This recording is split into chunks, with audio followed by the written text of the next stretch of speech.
with the Year of Water, we started with dedicated sessions this year, more exactly on January 8th. We are planning to have one more on the 29th of November this year, and then have also a wrapping session, which we do hope that most of you will attend and get the overall picture about all the learnings that we've had so far. What is eco-civilization? And here maybe I gain host again. What is eco-civilization altogether? It is really a very strong mission-driven disruptive cluster. And we set ourselves a really big goal, bigger than is all of us together, saying that we want to preserve this beautiful planet as an ecozone of our galaxy, meaning that everything on this planet that needs to be included in order to work well together and to have this sustainable and resilient future. We are focusing on inclusion and diversity as its core, and enabling really universal knowledge and wisdom to develop endless ecosystems of collaboration, uplifting societies based on the laws of nature and the frequency of love. And the core messages that have emerged out of this year of very dedicated engagements, we could put together in this simple page. One of the fil rouge messages is, be the change you want to see and deliver what the world truly needs. So our activities are based on rich experiences from all over the world. And we, Eco-Civilization Movement, along with all other guests, experts, propose to collectively reimagine a vibrant relationship with water and the planet Earth. That's why our mission is ecological civilization. And the most simplified goals, which apply to all the topics, is clean water for all, plus deliberate, inclusive water governance, and of course, women empowerment. If anything, this year we learned that women depend so deeply in pretty much all aspects of our being and lives on clean water. And that's why we put this forward as one of the major goals. And the pillars around which now the topics are emerging are sociotechnology, system science, and spiritual transformation.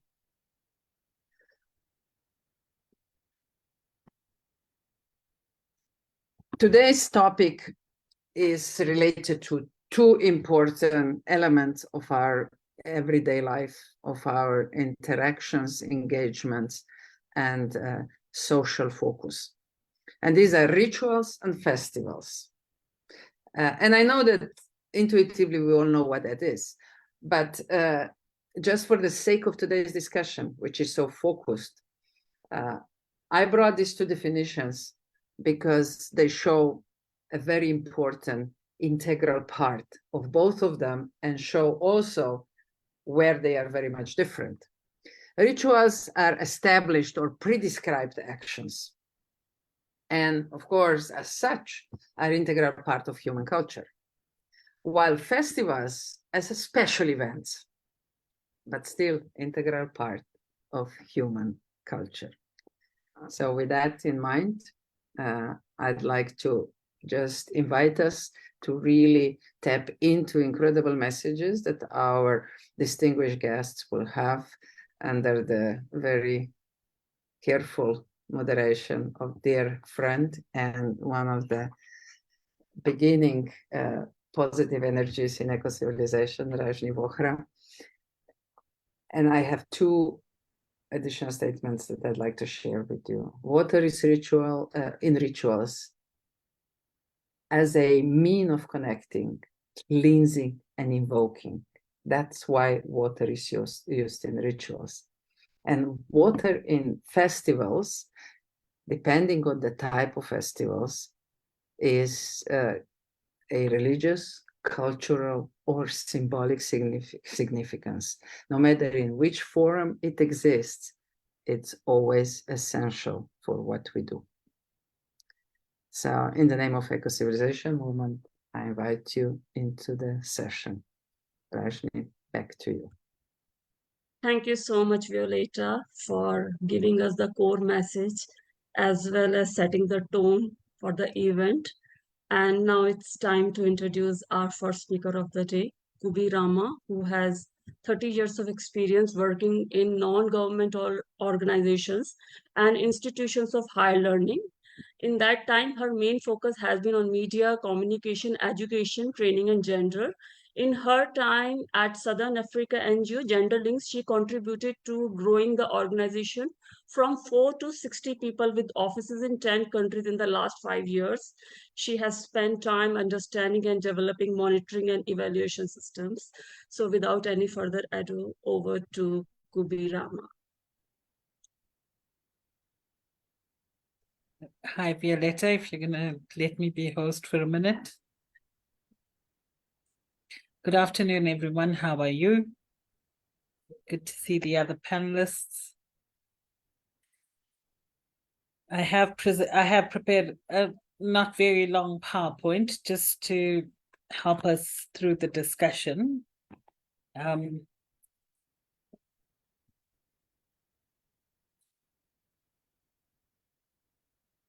just waiting to be made host so I can share it with you. You should be able to share. Oh, okay. I shall try now. Oh, here we go. Great. Thank you.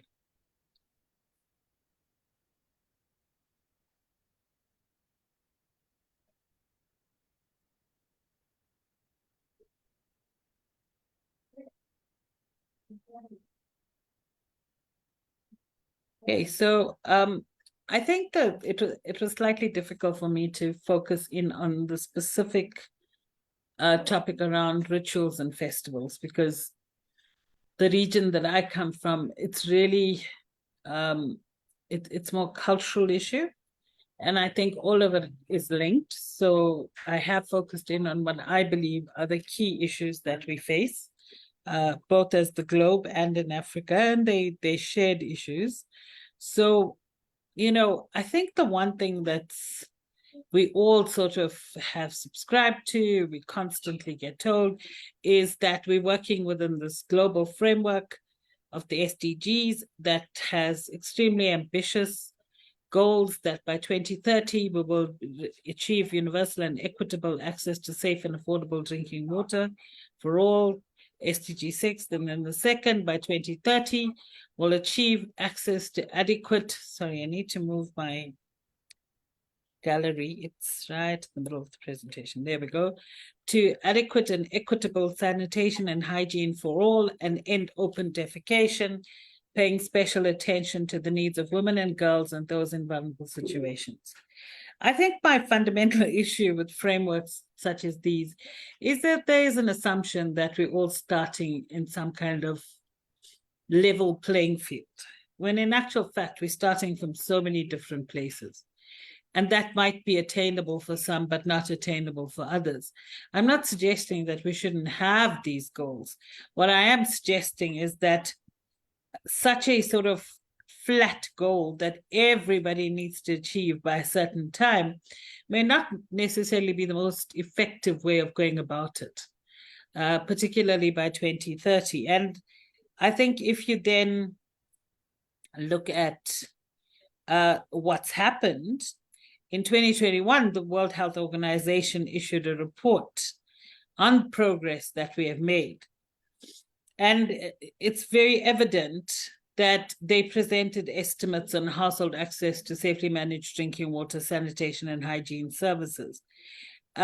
It's still very clear that billions of people around the world will not be able to attain that 2030 goal unless the rate of progress quadruples. Now, the likelihood of that happening is low, I think the fundamental issue, and one of the things I challenge all of us to do, is when we talk about water, we don't talk about budget. In order for the situation to change, governments need to commit substantial budgets, and they haven't. And that's something we really need to push for. So, that report found that 1 in 4 people lacked safely managed drinking water. So that's 25%. Half the world's population lacked safely managed sanitation. I think it really hit all of us during COVID-19 when the cure and the prevention measure was hygiene, good hand hygiene. And how do you ask people to do that if they don't have access to water?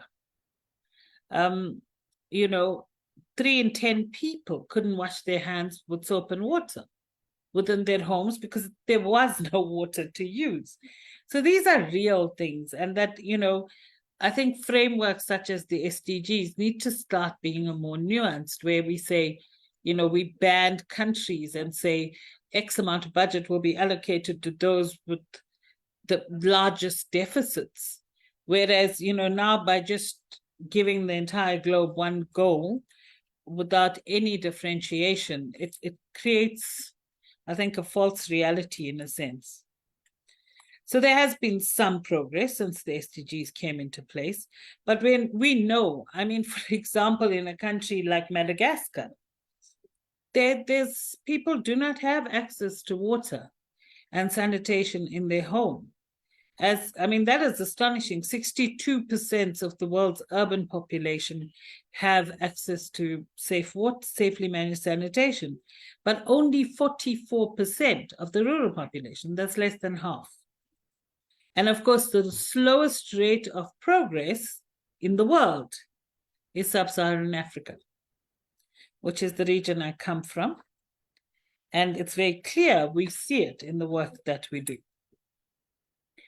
Now, the issue of water, and this is ritual, it comes into play, and cultural issues, is a big issue when it comes to menstrual health.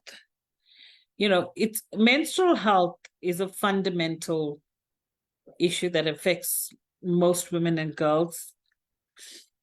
And to be able to live, with dignity during those times is critical.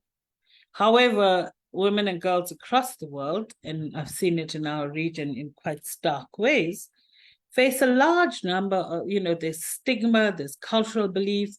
Some girls are not allowed to leave the home. Women need to stay indoors. You're not allowed to do certain things. Some women are not allowed to pray if they're menstruating. So, you can't manage your monthly menstrual cycle or however regularly you get it in a dignified and healthy way if you don't have access to water and sanitation. We have sort of reduced the menstrual health discussion to the removal of value-added tax on sanitary ware, the provision of free sanitary ware. However, those are important, no doubt. I think there's a sort of fundamental critical missing link, which is girls don't go to school because even if you went to school and if the school does not have water or adequate sanitation, you cannot manage your menstrual health. So whether or not you have sanitary wear, which I'm not saying it is important, the lack of water and sanitation at schools and in the home is a massive issue. And we tend not to make those links. We tend to see these things as sort of as separate, discrete issues, and they're not.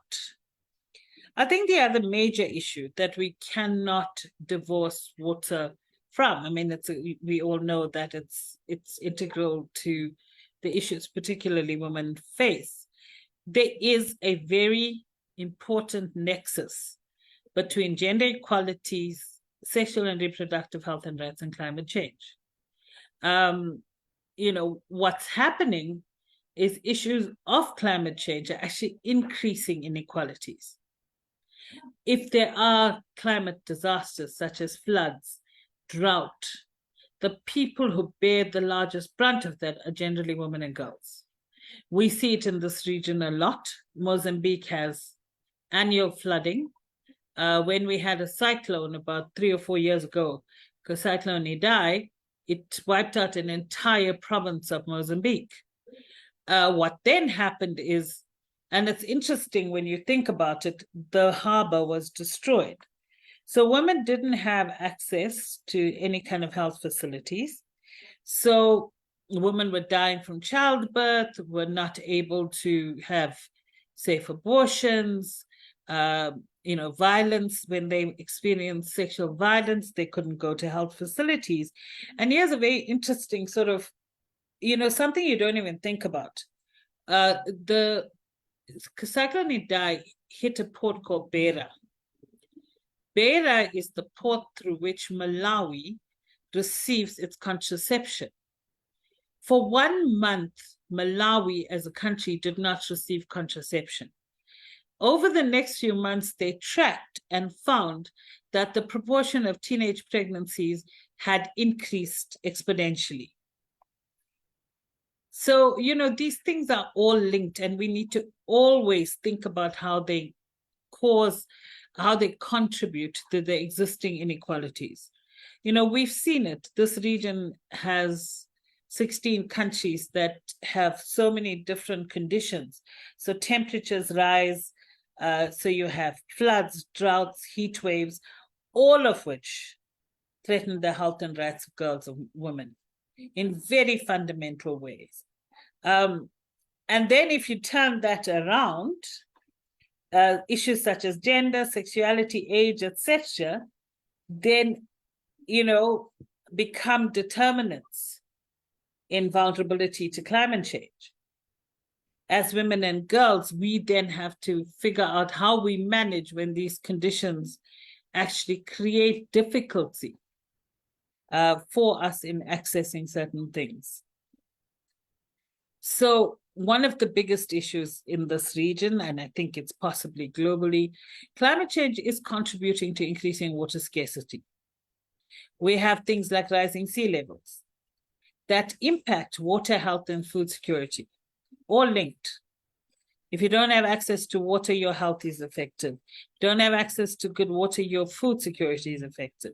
If you don't have food security, your health is impacted. It's a cycle.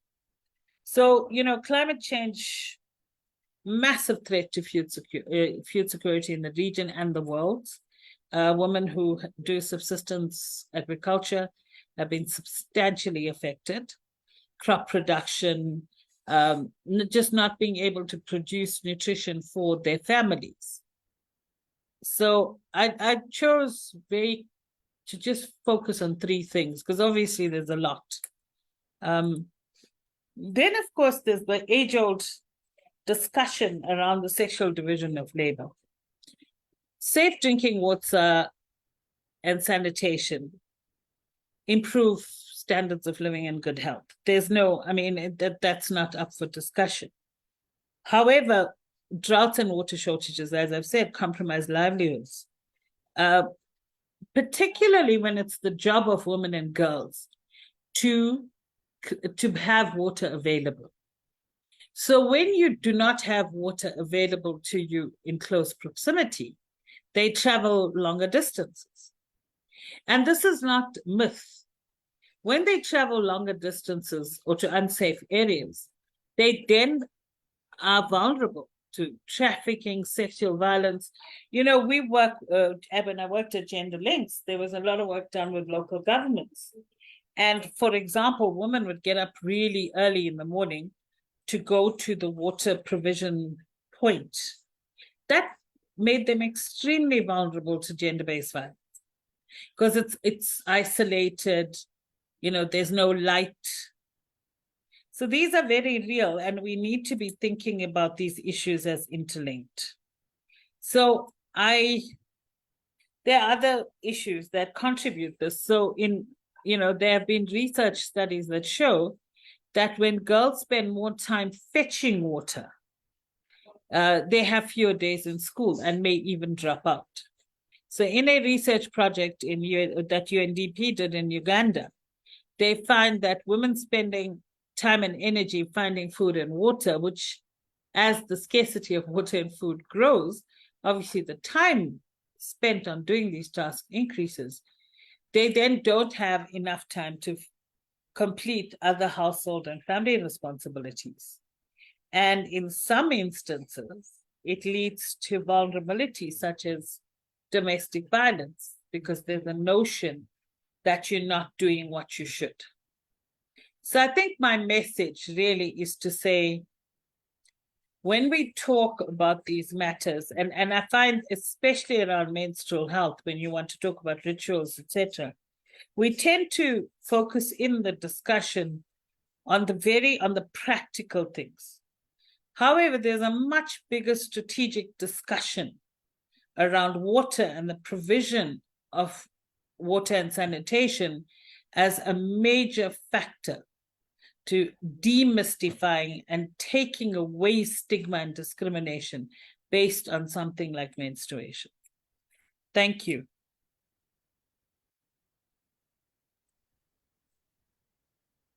Thank you, 𝐿𝐵, and for such an enlightening presentation. I have a couple of questions for you. First, can you hear me? Yes, I can. Thank you. Okay. Okay. First of all, I wanted to know, because I was asking all the participants, and you might not have read the question that I have asked all participants, that which is the most famous water-related festival of their country. So I want to ask you this question too, which is the most famous water-related festival in your country? You know, I thought about this. I don't think we really have. It's not, water is not central to festivals and rituals in Southern Africa. It's considered more of a necessity. I mean, apart from things like baptisms and things, we have things like, you know, virginity testing, etc., but it's not linked to water. You know, so it's not really central to those kind of rituals. I may be wrong, but from my experience, which is quite long and been around a while, I don't recall any, but I could find out. Okay, okay. Because South Africa, being a very diverse country, which has a very rich tapestry of culture, so I was trying to understand through some of the books, through some searching around Google, that if I could get some information around some festivals which are common across the continent. But of course, like you said, that there are no such specific festivals.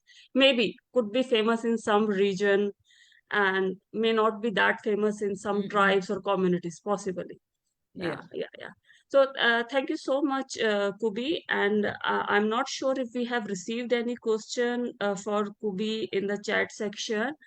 Uh, uh, yeah, I don't think we have any specific question for you as of now, but definitely we will get back to you, because our participants, as they become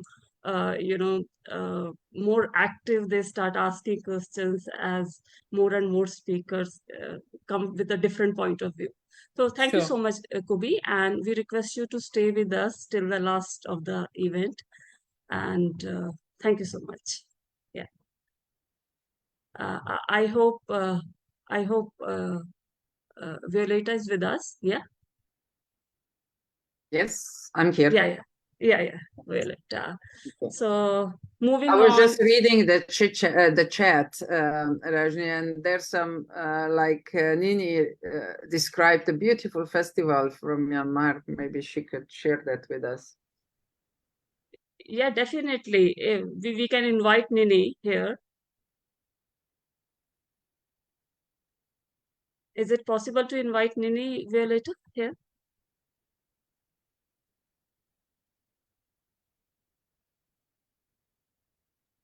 Nini, can you hear us? Can you come live and explain the festival that you have related to water?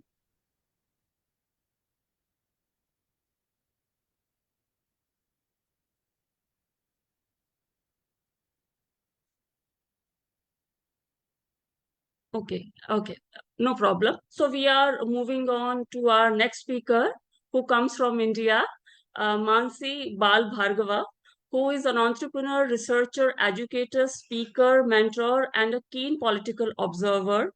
With belief in sustainability and livability, she is in practice for nearly 3 decades, a journey in which she has developed interest in water worries and wisdom besides women issues. She holds the national president position at the Water Resource Council of the Women's Indian Chamber of Commerce and Industry too. So the stage is all yours, Mansi.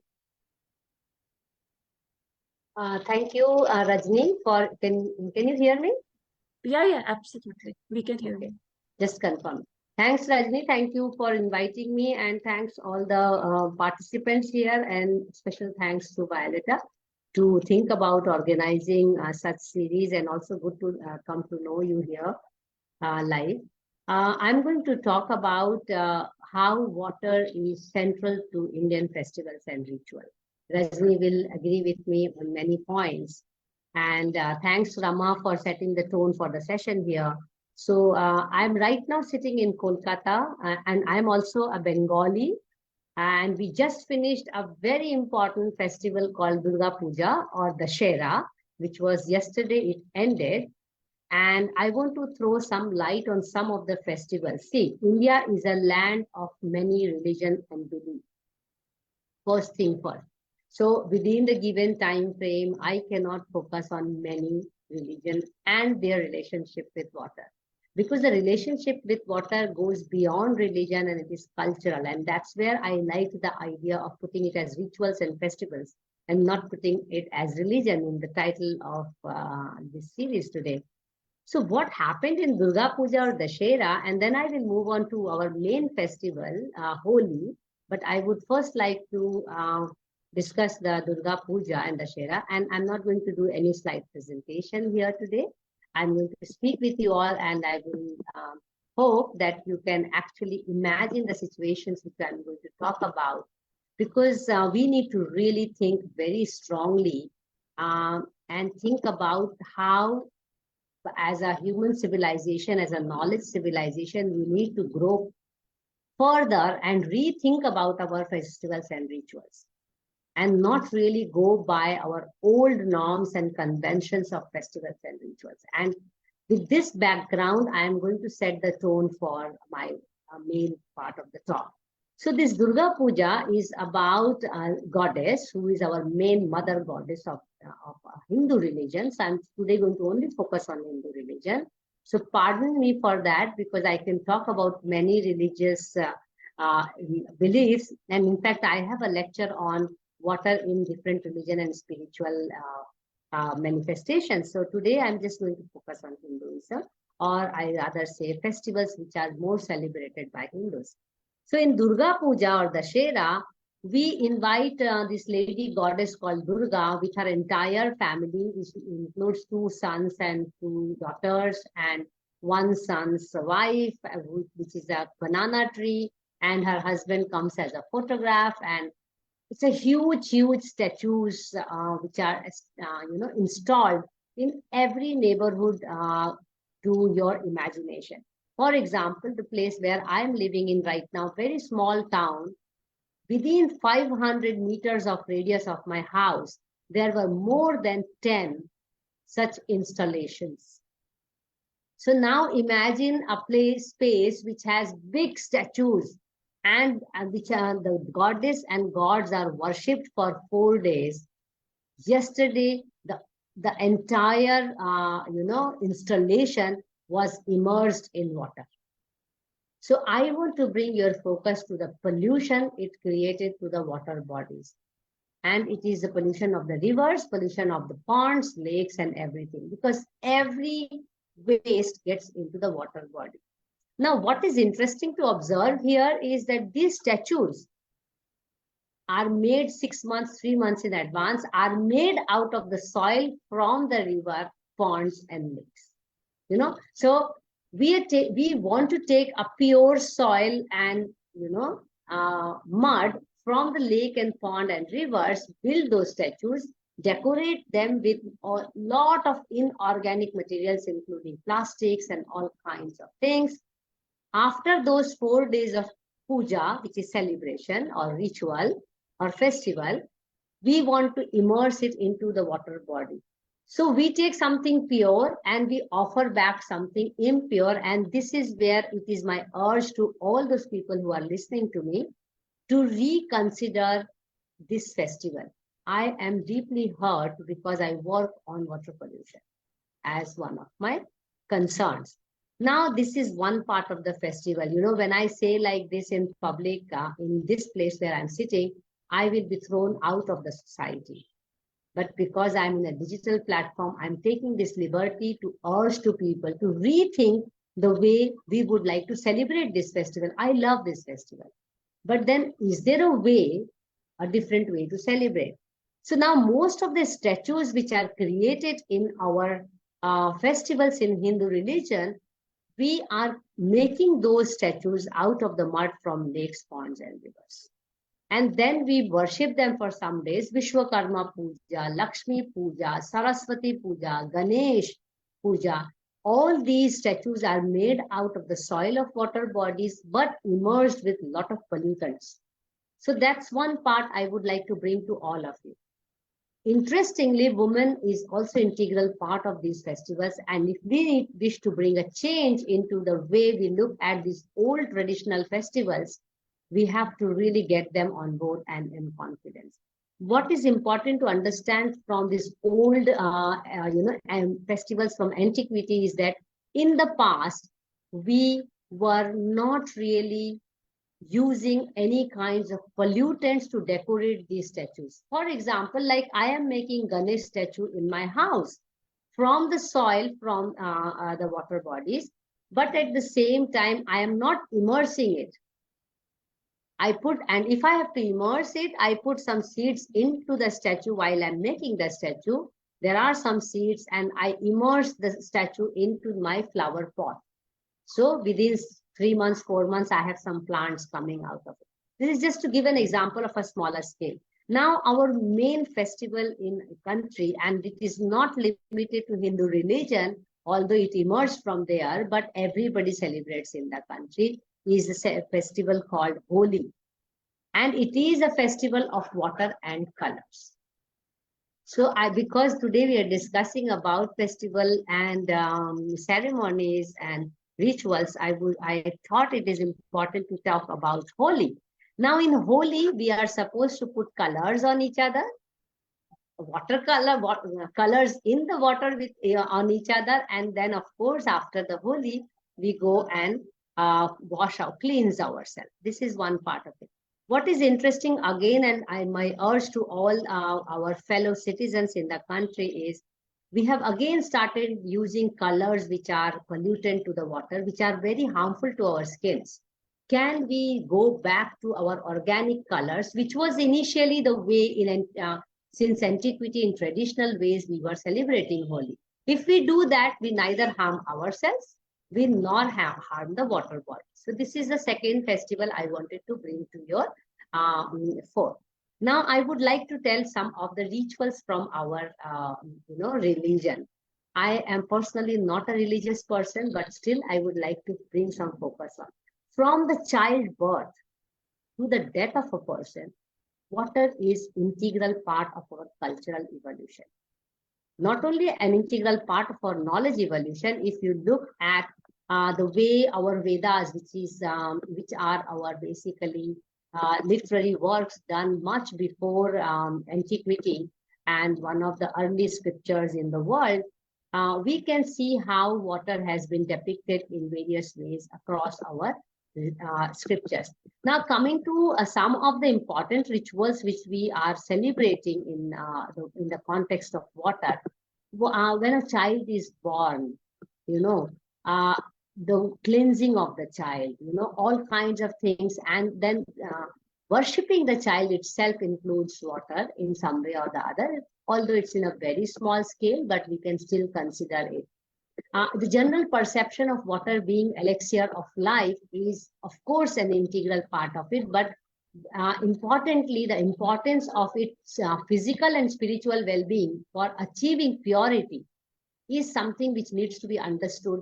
And what I learned from other religion also, when I'm teaching water and religion and rituals, I learned that this line, that water is an elixir of life and an important component for purifying the souls or purifying oneself, is actually present in most of the religion, whether we talk about Islam, whether we talk about Christianity, whether we talk about Buddhism for that matter, whether we talk about Sikhism.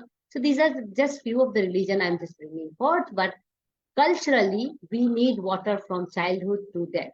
So now coming to the marriage. So I will recall and share with you a very interesting incident from my marriage time.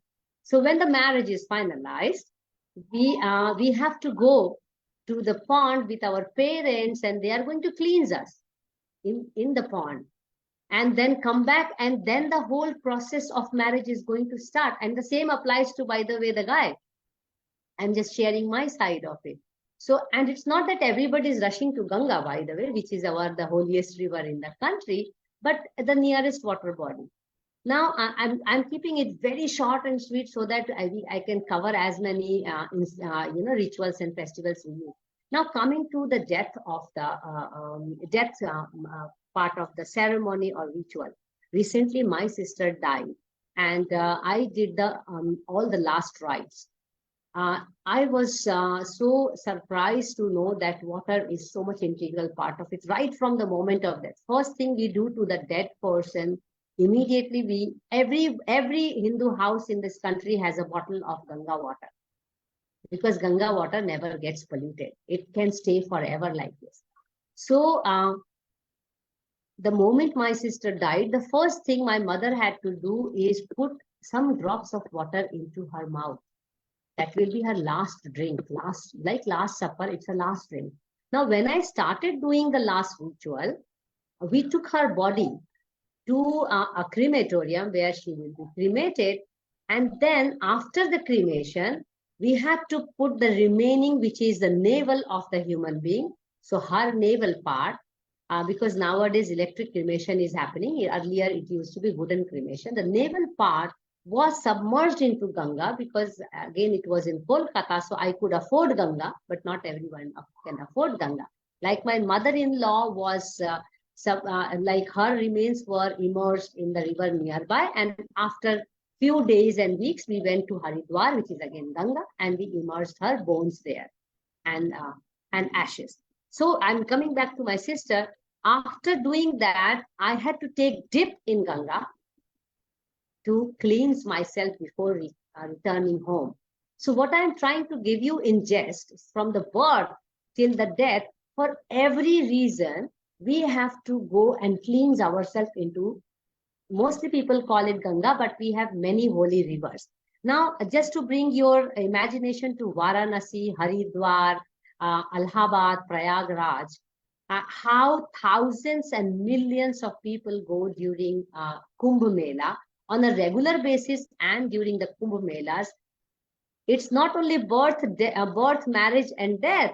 It is on a regular basis. People go and immerse themselves into the water. They take a dip, and we call it holy dip.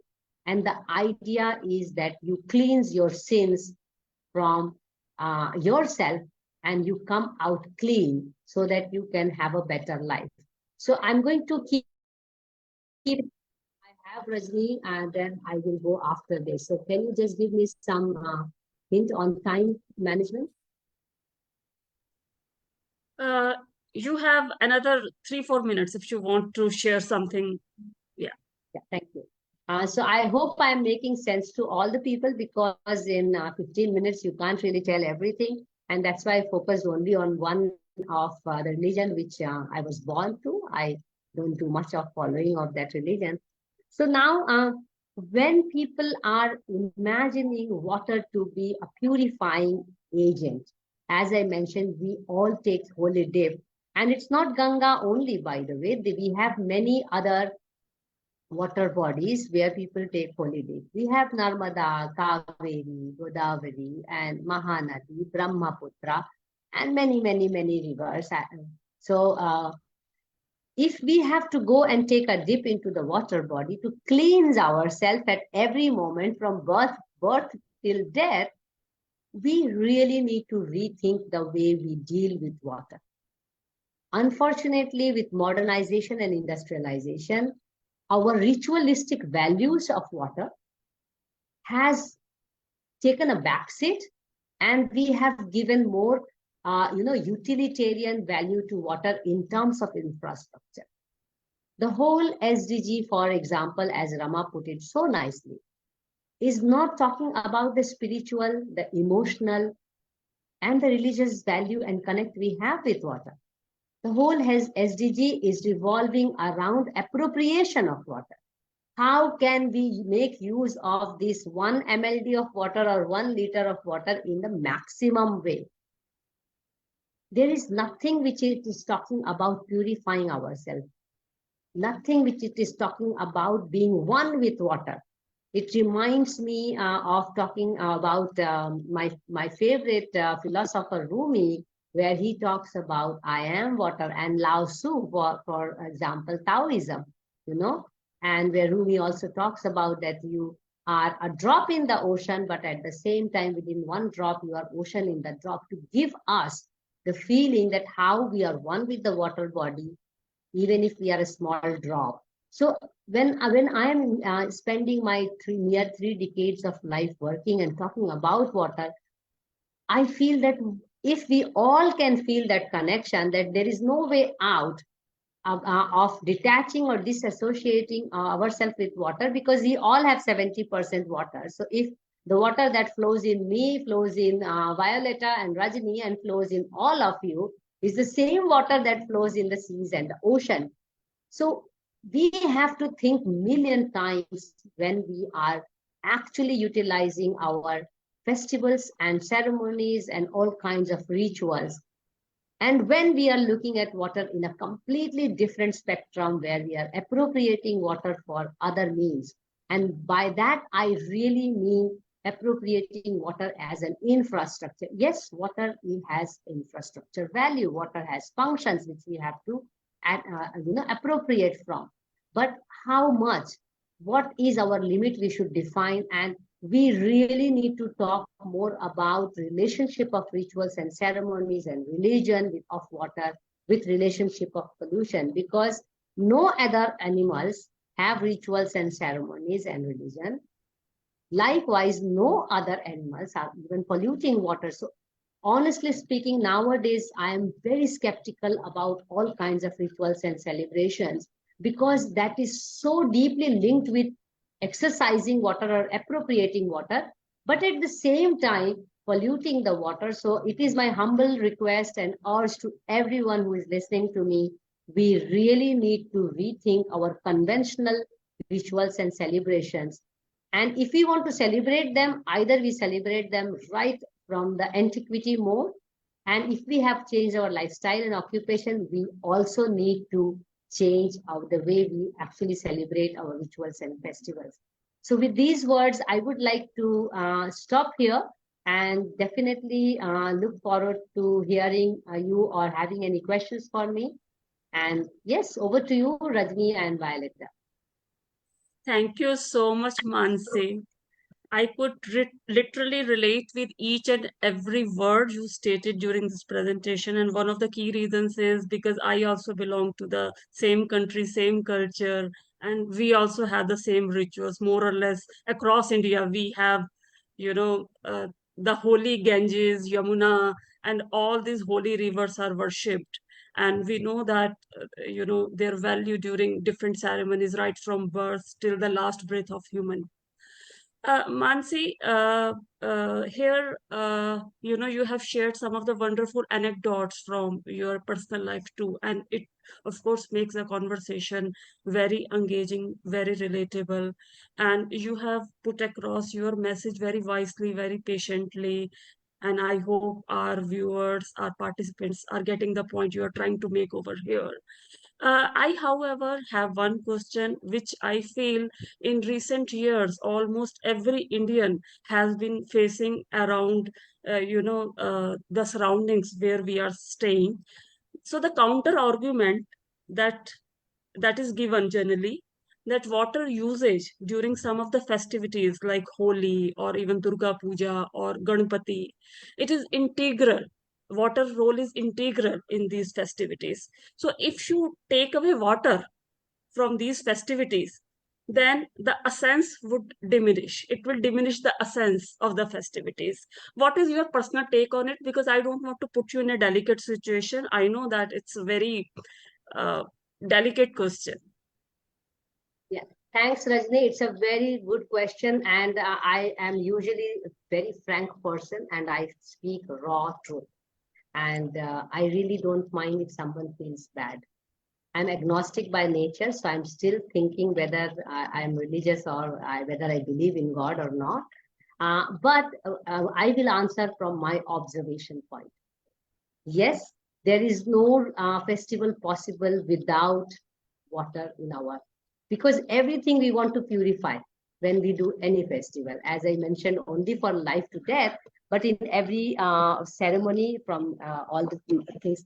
So if we are so much concerned, if we need water for our purification, not only of ourselves, but everything we offer to God, we actually purify them before offering to God. And we want to purify them with the water. So we have to be intelligent enough to rethink that, is the water purified? Is the water pure? Because after that puja or before the puja or ceremony, we are the ones who are polluting the water body. So nowadays, we have come to this adjustment that we are using those ROs and, those purifiers in our house, and we feel very complacent that we are offering the purified water to the God or to the all the fruits and vegetables and flowers and clothes, whatever is offered to God is purified by water, which is very interesting for me to observe. Now, my question to every one of us is, where are we going to get the purified water if we continue polluting the water? So please celebrate all the festivals and ceremonies, because they had essence from our traditional thinking. Most of the festivals and rituals were related to our farming culture. But 90% of us are not farming anymore, but we still want to celebrate them. Holi, for example, was a post-harvest festival. So after we have harvested, let us celebrate. Diwali and Dussehra is also harvest related, and it has been given ritualistic shade with some of the gods. So either we go completely on the back way of looking at it, because in those days there were no plastics when these celebrations were designed for human beings. If we want to celebrate them, we have to go back to that life. If we want to celebrate them with our new lifestyle and occupation, we need to definitely rethink. We cannot be hypocritic forever. Sorry for using this word, but as I mentioned, I am hardcore, raw, honest person. Yes, thank you. Appreciate your question. Appreciate your candidness and apolitical answer, which very few people I'm are concerned. I speak from heart. I never speak from my head. So I'm concerned. Yeah, Violeta, and I think 𝐿𝐴𝐚𝐴 has some question. Hi, good to see you, 𝐿𝐴𝐚𝐴, here. But I can't see myself, so I hope I'm pretty in your face. Can you see photo, me? I think. Yeah. Photo, not you. It is the photo. Okay. But not further ado, I want to say something, since our moderator and the chair few later allow me. So I'm grateful for being able to speak and make intervention. The ritual, the water festival. In Myanmar, that 𝐷𝐴𝐿, which I have already put on the chat, is the actually heart of the matter, heart of all the Burmese people, Myanmar people. So it has been for many hundreds of years. So if I take out water from that festival, it means I am killing the whole nation, the spirit, and their importance and they are very much respected thing. Okay, however, I go back to the history and how it started. It was because April is the very hot month, and people try to save each other by giving cool water. What we do is with basket, no? Basket là hô sao bà gọi lệ? Palau. Sorry? Water power. I have to ask my living dictionary. I'm sorry. Rajni, you know him, don't you? So that water ball, and we have a, olive branch, like a little leaf branch. It's called the 𝐵𝐴. So we put water by dropping on the body with that leaf branch. Okay, just imagine there is a ball and there is a purified water, very good water, and it is cool because to go against the heat outside. However, nowadays what they do is with a very big pipe, like a fire hose, and try to kill the people with the force and volume of water. So when I joined the advisory group in Myanmar, I was reforming the Myanmar sector for 10 years, from 2012 to 2021. Then I say, please stop using the pipe at the water festival. Let us go back to our very kind and good tradition. So we do not take out the festival, but we want to take out the extravagant part and waste of water part. In this case, you and I are on the same line. I will write to you more email because I like you. And I also know that you were speaking from heart. Thank you very much. Thank you. Thank you. Thank you very much, Mansi, and thank you very much, Dr. 𝐿𝐻𝐻, for enriching the discussion and sharing with us such insights from Myanmar as well. Thank you so much. And Mansi, please stay with us till the end of the event. We might have few more questions for you. So please stay with us. Yeah, thank you. Rajni, may I just have one short question? Because there's been so much already said about the importance of purified water Sure. at every stage of our life. And I'd really like to hear, Nancy, your reply. Thank you. Can't we activate religious leaders to be more proactive in environmental issues and making sure that we keep our waters clean? Because the worst thing can happen is that we really drop the rituals, and then, so what? We have double hit on humanity. We lose rituals and we lose an incentive really to fight for clean water. So what's your take on that? Yeah, Violeta, millions worth question. I will be very honest on this. And I think this question should be there for every one of us, especially leaders like you, have to really sit on the table with all the religious and spiritual gurus who are, I think, the key mobilizers of the society. Even they are more influential than politicians and policies. So, I mean, to my understanding, what they can play a role and which they are not, they do talk about, like we have Swachh Bharat scheme in our country, to clean solid waste cleaning of the country. They are actually not engaging enough with the community to talk about pollution as such. Because if spiritual leaders and religious leaders will actually talk about pollution to the community, they have to talk about minimalism, essentialism, which unfortunately they are not promoting because they themselves are some of the richest organizations in the country.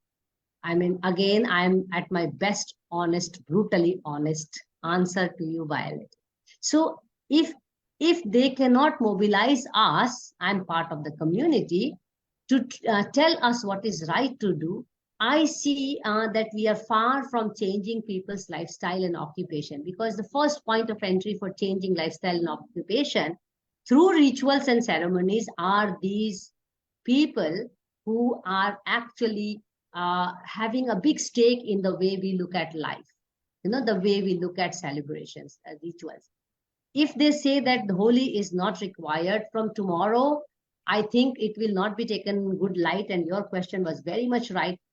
It is not the answer to stop celebrating our rituals and celebrations. No, we need to rethink and redesign our rituals and celebration with a very commonsensical thinking and with more conscience, I will say, that we need pure water for celebrating. Then we should actually return pure water after our celebration. It cannot be a one-way process that every time we need pure water and every time we offer polluted water.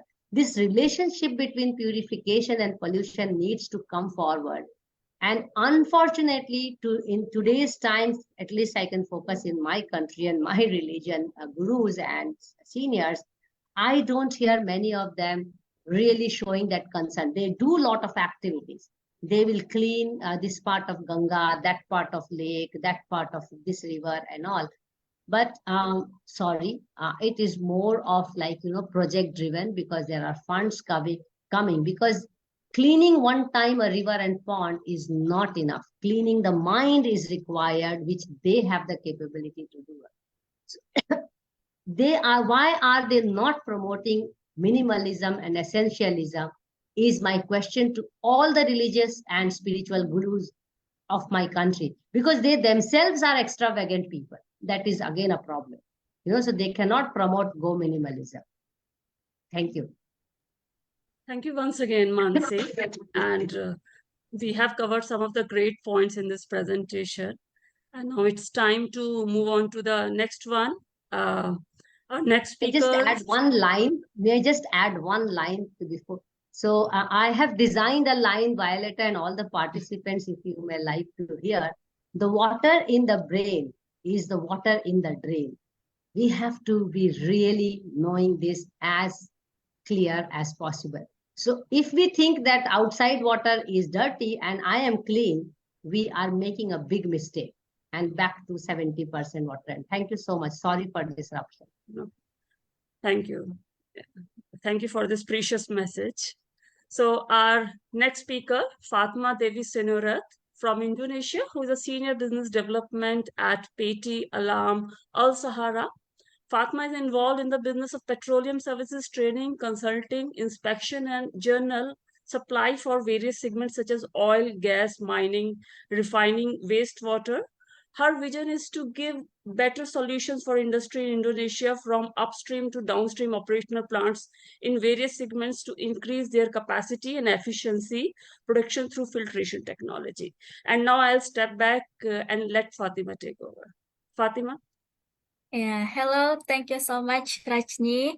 Now I will share screen my presentation. Okay.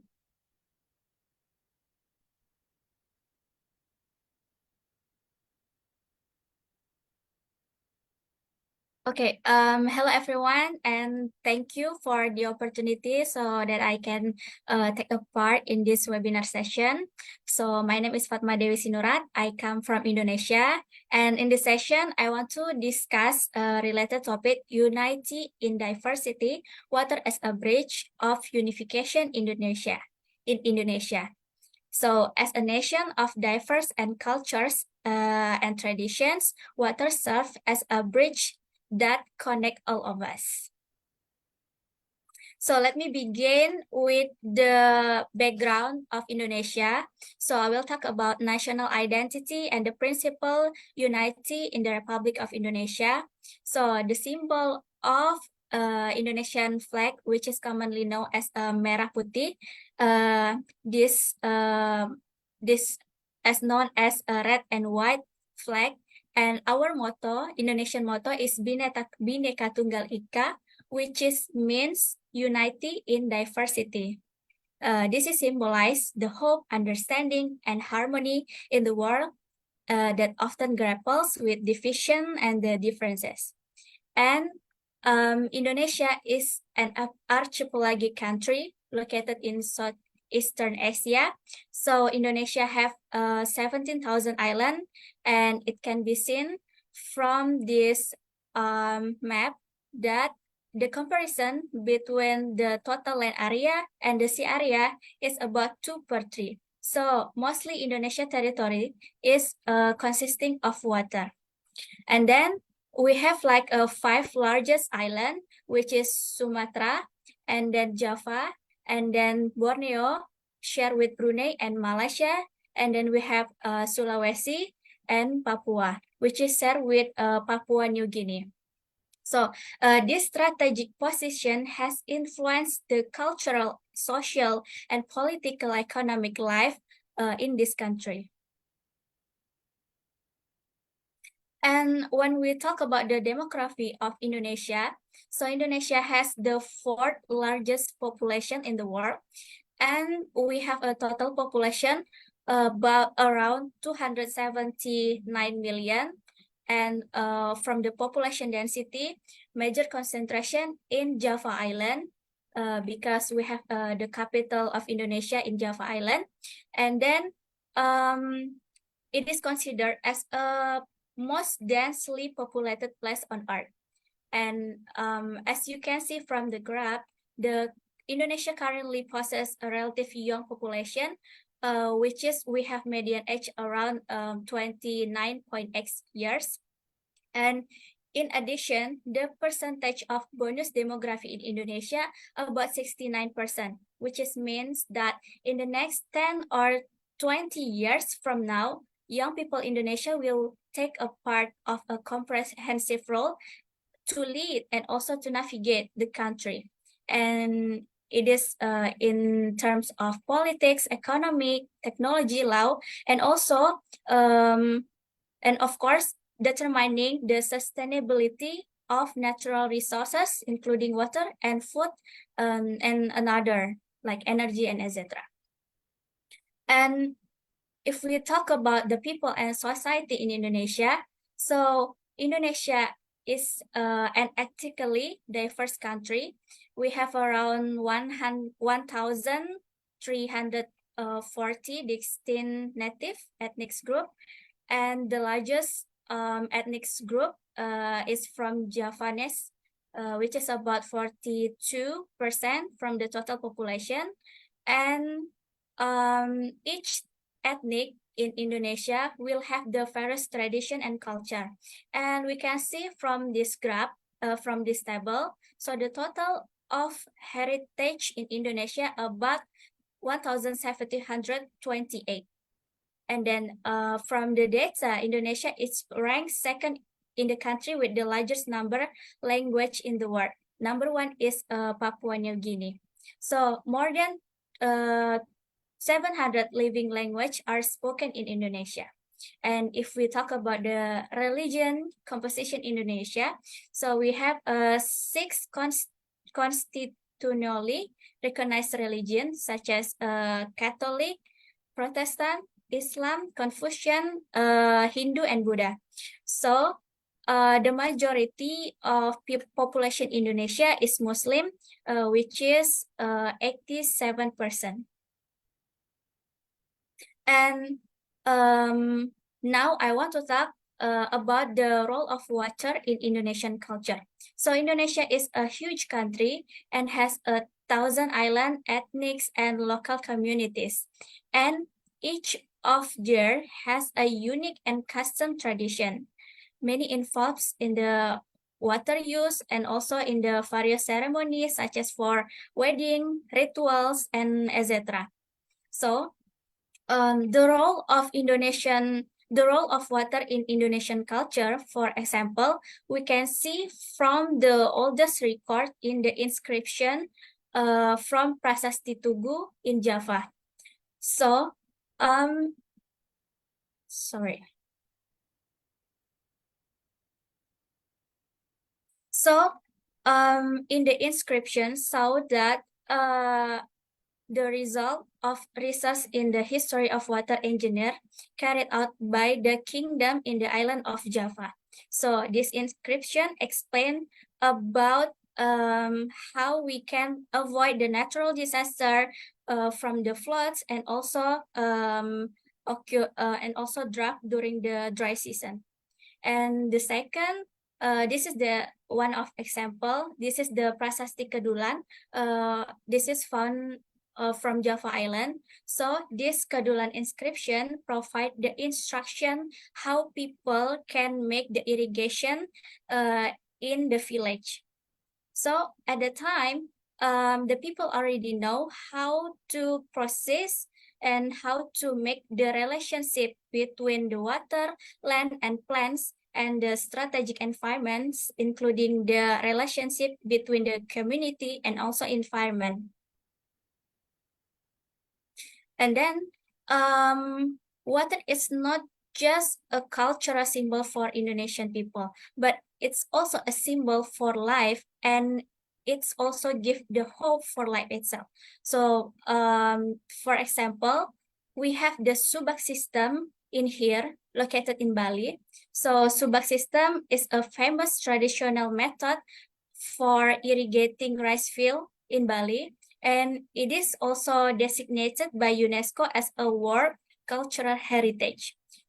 Subak is an organization owned by the farming community in Bali, which is this method will regulate and manage how to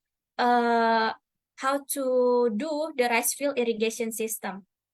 And this Subak system have philosophy Triharta Karana, which is meant three causes happiness and prosperity. The harmonious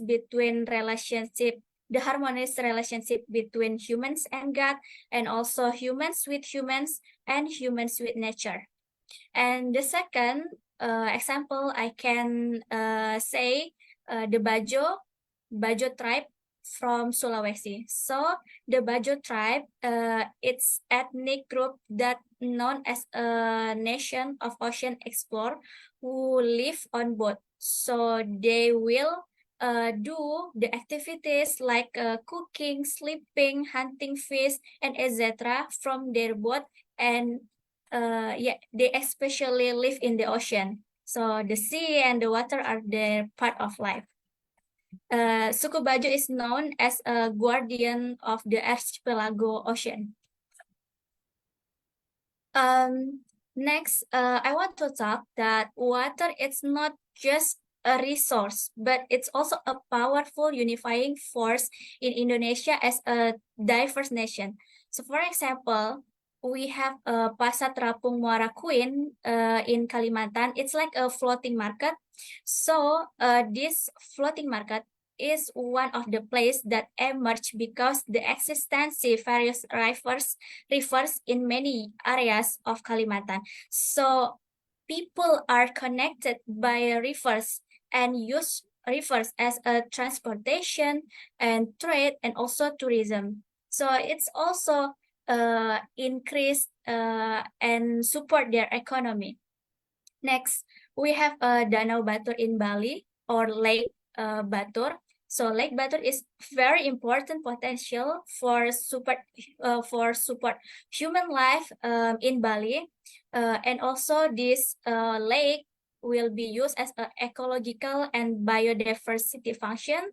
And not only that, but Lake Batur also have a strategic significance in terms of economic empowerment of community around the lake, and also preserving biodiversity and developing tourism.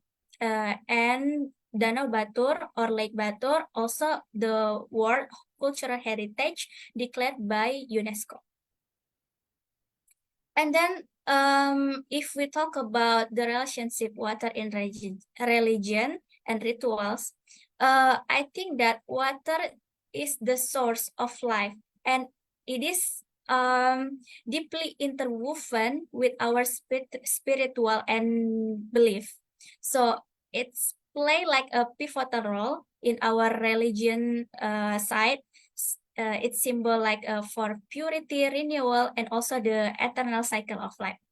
So for example, I take Pura Tirta Empul in Bali. So this Pura Tirta Empul will be used for the people who are adhere to Hindu religion for bathing and also to purifying themselves and as for the holy water. And then we have also the rituals air berkah umbul jumprit in East Java. So in Buddhism, air berkah umbul jumprit will be used to welcoming the Vesak celebration by harmonizing the nature and water, which is a symbol of source of life, cleansing, and also the symbol of humility and calm in life. And as I mentioned before, so Indonesia is the country with a Muslim majority. It's like 87%. So this is the interesting part that I want to share with you. Every Muslim in the world will be doing a prayer ritual, a prayer ritual. So before doing a prayer, they must doing wudu or ablution. So wudu is one way to purify the body part with the main water to bring perfectionist to the prayer ritual. So I got the research from the MAFRA regarding the measurement of duration of ablution time and volume of water used in Moscow in the city of Palembang. So from the research, we can see that the volume of water used per person, it's about 4.42 liters. And this is very interesting. So I do the calculation for the population Islam in Indonesia. So from the table below, we can see that we can get the amount of water needed for ablution during one prayer time for population in Islam Indonesia. It's about 1 million liters. And if the Muslim do prayer 5 times per day, the amount of water needed about 5.3 billion liters. And then, as we continue our journey through the significance of water for culture in Indonesia, it is imperative that we can acknowledge the environment challenge in the water bodies and that are currently facing nowadays. So, as you can see in this map, the distribution of Indonesian population is very large in the Java Island, which is about 56.1%, while the surface availability in Indonesia for Java just 4%. Just 4%. So this is a very unequal. And if we compare the river water quality by province, we can see that in Java Island, the quality is high polluted. So the main source causes the pollution in the river water quality in Indonesia because of domestic wastewater, industry, mining, and also agriculture, fish farming, and the solid waste. And then the big question for us is, what can we do to solve the problem related to the sustainability of water? So we can implement the national water security, which consists the 5 dimensions. The first one is household water security, and then the urban water security, environmental water security, resilience to water-related disaster, and economic water security. And in the other hand, our culture that left by our ancestor before, it is actually really support us to take the water sustainability by keeping the water source clean and in the form of traditional rituals. So rituals in here, it's not just about a concept, but it is a deep connection between water and Indonesian culture. And both of them play the important role to preserving and passing down the tradition from one generation to the next generation.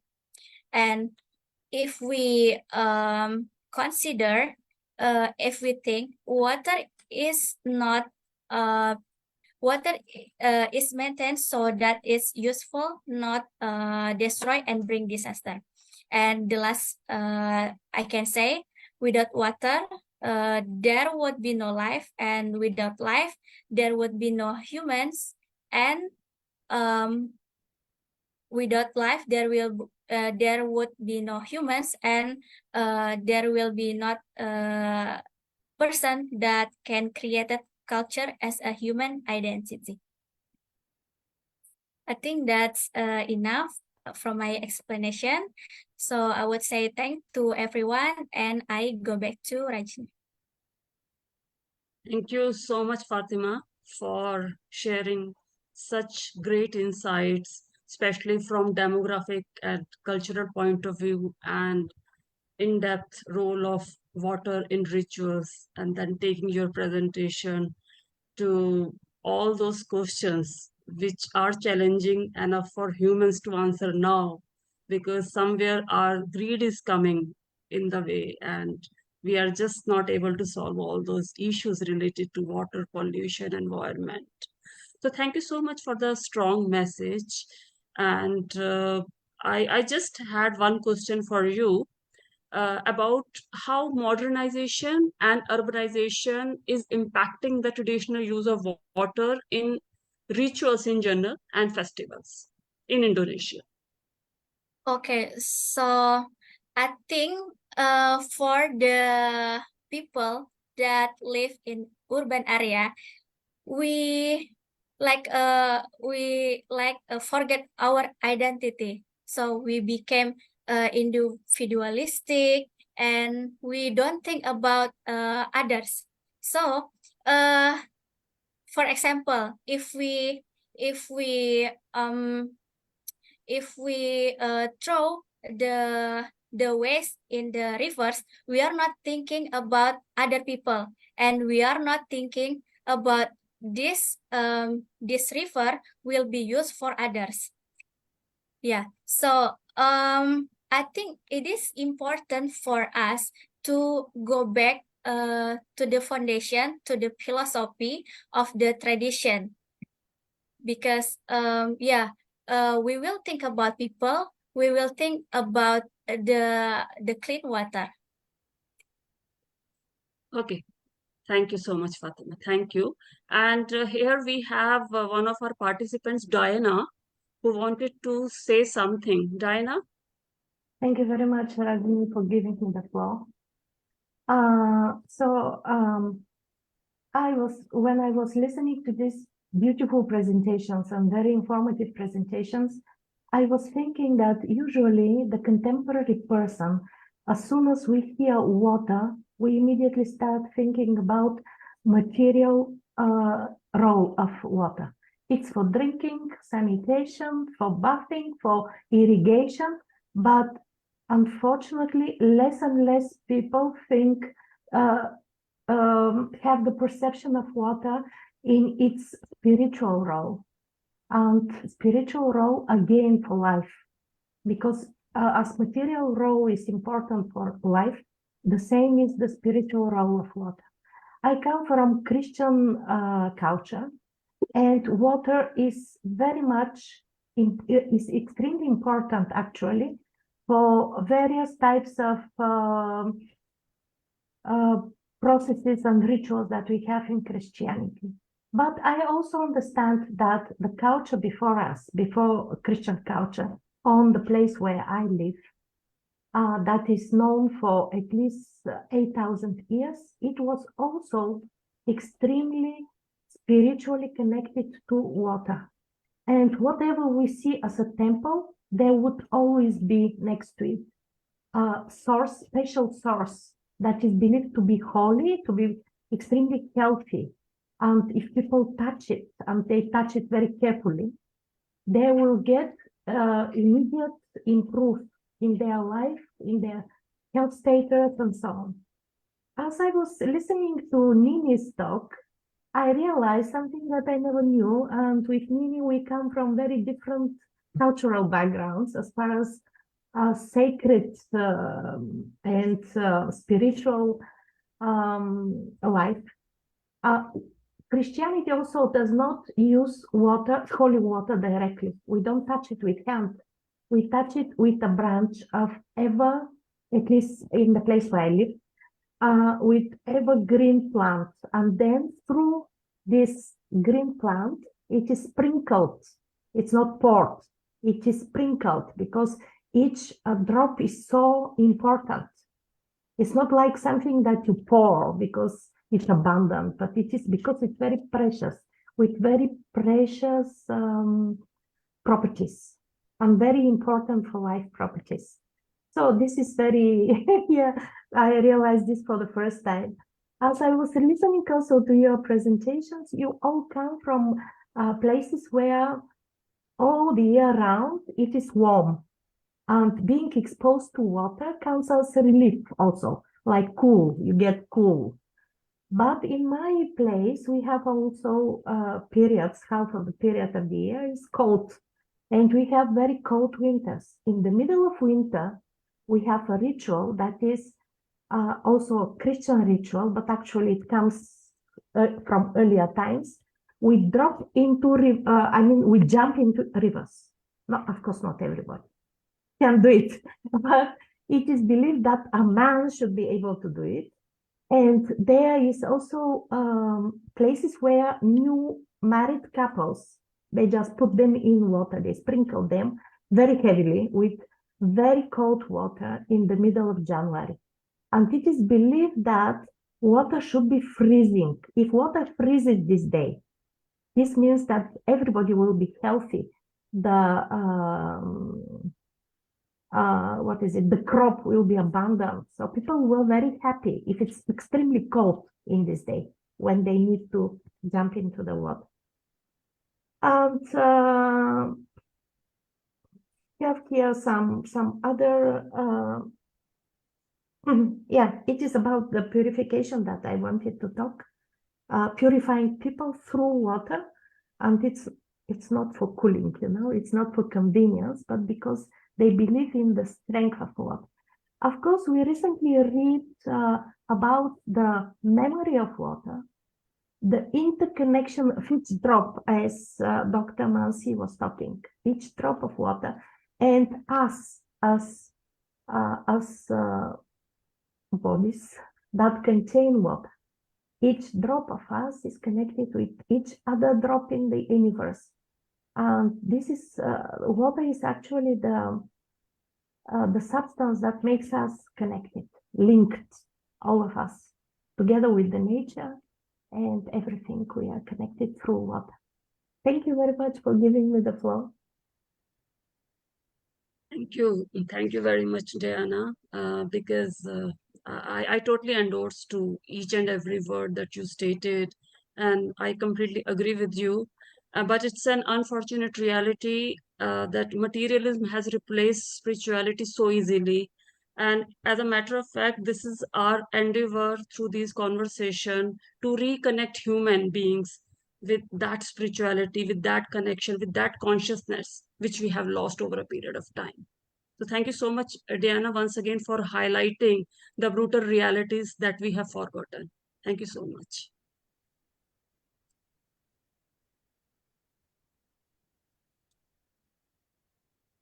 So after this insightful conversation, let us proceed towards our last but not the least presentation.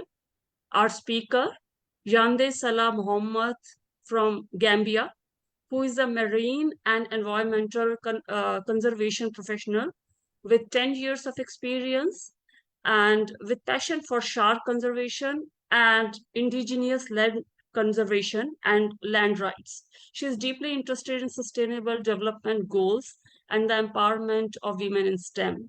She is also a strong advocate of world free of racism and prejudices with universal love and harmony. So Yande, over to you. Hi, everybody. Hope we're doing okay. So inspired by everybody's talks and kind of how it ties in. I would have loved to have lots of statistics and more facts. Unfortunately, I didn't know we were giving this kind of presentation, so I'm giving more of a cultural from the heart presentation versus my usual scientific data-based presentation, but this is okay. This is what it is. Also, just asking for a little bit of patience because I had an allergic reaction yesterday, so I'm going to be giving my best as much as possible in the process. So any sniffs or coughs or sneezes, just bear with me here. I'm going to try to share my screen. I believe I have access to do so. So just give me one moment.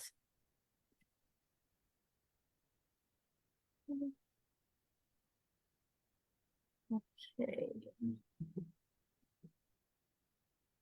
Oops, sorry.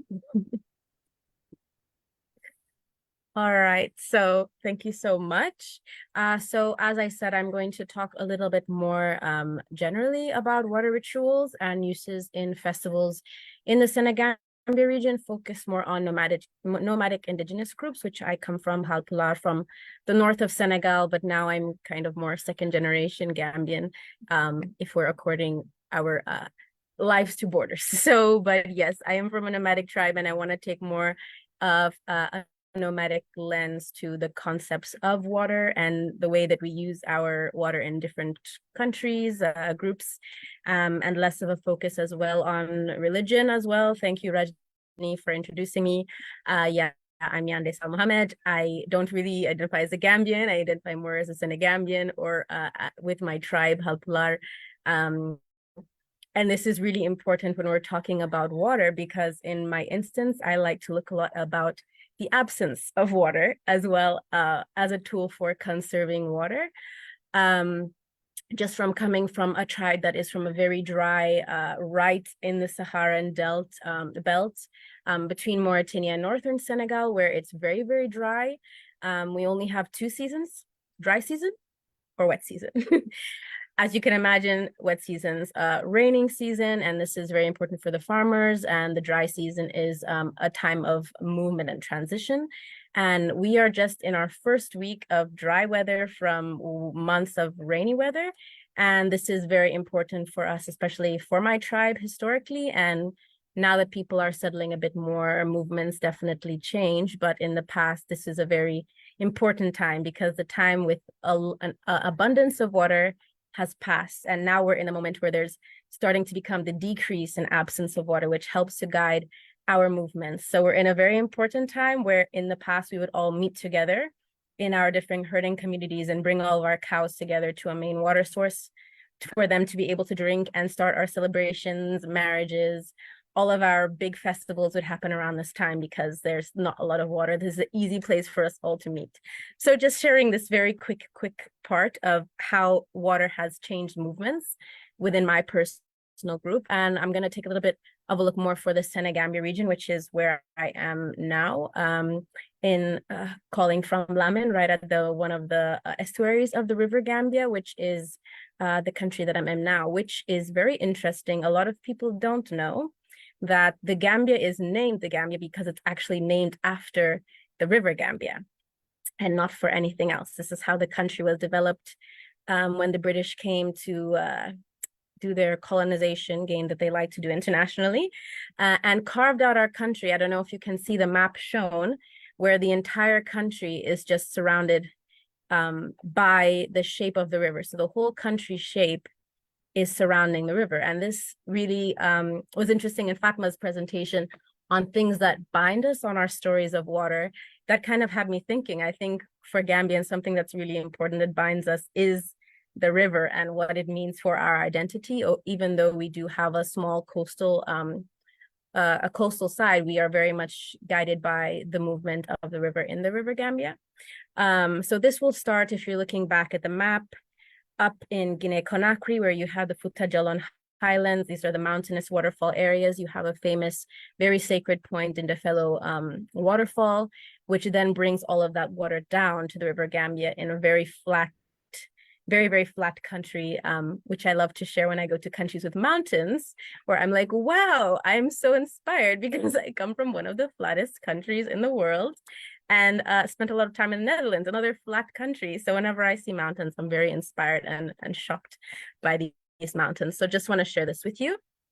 Also, if you will look at this map, when we're talking about water and rituals and festivals, what's very obvious from this map is it's not that much water in the terrestrial area. It's extremely, extremely dry until you get to the coastal areas. So what's really feeding all of this green along the coast is mainly the River Gambia, surprisingly enough, and of course, the Atlantic Ocean. Yes. And you don't see it there, but Cape Verde is a little bit off the side, almost 400 miles, 650 kilometers off the edge, but this is not very important for what I'll be talking about today, but just to bring the colors of where you're seeing water, where you're seeing greens, where you're seeing brown, and how that also helps to guide with nomadic groups and movements.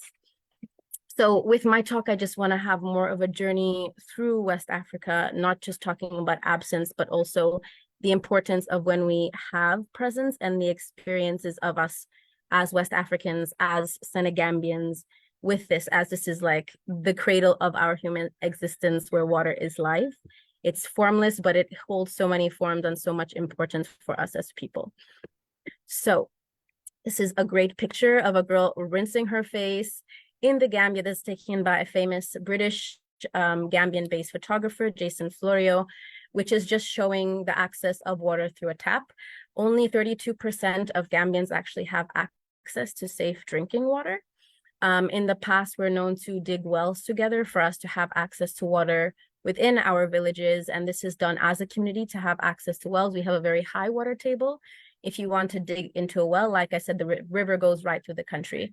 So this is really not necessarily a festival, but more as a ritual when you're preparing a well as a community together to dig the well. And you'll dig maybe 2 meters, 3 meters, and you've already hit water. I remember in my own property when they were digging, it was like a meter, and we already started having water flowing. And this is a very important part of our experience, and in terms of building community and these very small rituals that are very important, but we don't really see them as very important. You see people getting access to water from a tap, but this cannot happen without the building of a well. And now for people that are building boreholes with having access to solar powered wells, this is something that's more modern. But in the past, all access to water for drinking, for safe drinking water, is done through the creation of wells, and more modernly adding taps to them. Okay. So, like I said, this is a country with this huge river going through it. How do we get around? What's transport look like? We have our boats. And with these boats, these are wooden pirogues, normally 9 meters to 12 meters. And this is very important as we have a festival in the north of Senegal, where my grandfather is from, known as Ndar. In French, it's called Saint-Louis. It used to be the administrative capital of the French colonial empire in West Africa. And it's actually a pirogue racing competition and a festival. It's really a water festival. So everybody gets really nicely dressed up and sits by the banks of the river and are supporting their small communities, racing with the boats in these wooden pirogues. And it's really amazing to see people get really into it. I think there's the ones that are the football fans, but Saint-Louis is a big fishing community, and it's actually one of the most vulnerable cities in West Africa that's very prone to coastal erosion. from sea level rise as well. So this is really like a town of fishermen and a town known to provide fish for most of the region. So when it's the time for this boat racing festival, it's been done for decades, for centuries, but it was really only formalized in the 1950s as a boat racing festival, like a whole water festival dedicated to giving back to the river, bringing people to the river to join in this boat race. So this is very, very high stakes festival. Like I said, people get really into it. And this is one of the ways that we connect with the water, with the rivers. We don't necessarily have festivals based around the rivers itself. It's more of us interacting with the river as a friend, as a family member. When these are really like neighbors, for example, like I will be right next to the beach every day. I see it as I pass. It's part of my day to day. I wake up and I have to greet the ocean or greet the river. So it's very much as a family entity almost. So we don't really have festivals dedicated to specific rivers or specific oceans, but maybe this is something we should do in the face of these growing issues of climate change and saltwater intrusion. Is very much, I think, personally, thinking on it now, is really developing these kind of new patterns on being very proud of what we have and being very grateful for what we do have, because this is not going to be the same way with this way climate change is going. It's not going to be what it is now. So maybe that's something we could look at, ways of honoring the water that we have. This is just another photo, very intense canoe racers going through the river in 𝐷𝐸𝑡 and St. Louis. As you can see, there's like many people going down to watch this boat racing.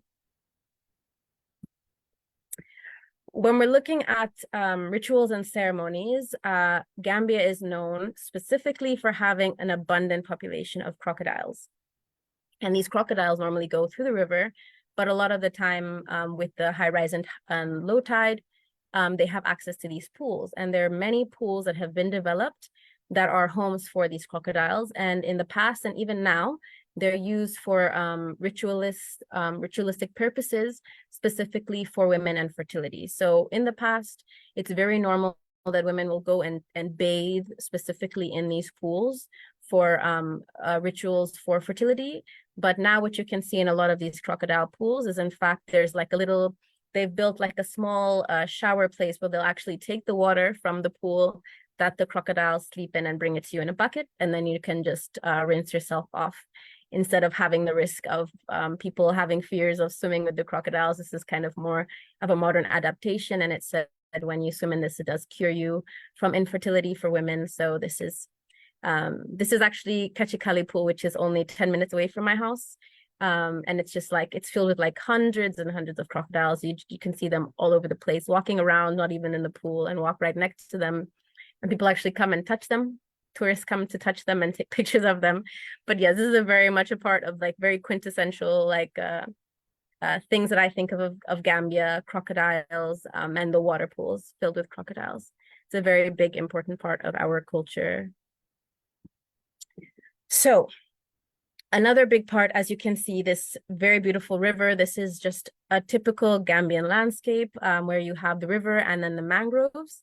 If you'll learn a lot about Gambia, we have a very deep tie to oysters. And these oysters grow on the roots of these mangroves. And this is where many people go to eat. We eat a lot of shellfish and we eat a lot of seafood.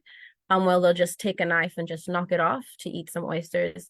And so this is part of the river. So this goes to the entire country. So this is something that's very normal throughout the entire country, is accessing oysters to the river.